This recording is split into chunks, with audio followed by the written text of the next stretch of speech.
la fin de la vidéo, Damien Descartes nous parle de la fructification des fruits à laquelle il a réfléchi zone par zone.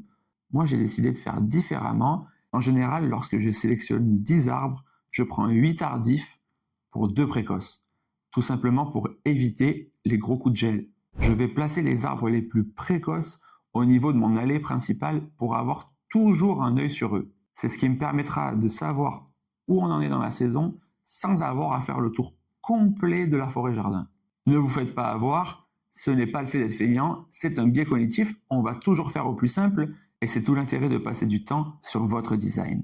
Vis-à-vis des bordures extérieures, j'ai choisi de placer tous les arbres épineux, tout simplement parce que j'ai fait le choix de ne pas clôturer mon terrain. Nombreux vont penser que c'est une erreur, et ils ont raison, car ça va forcément vous occasionner de la perte.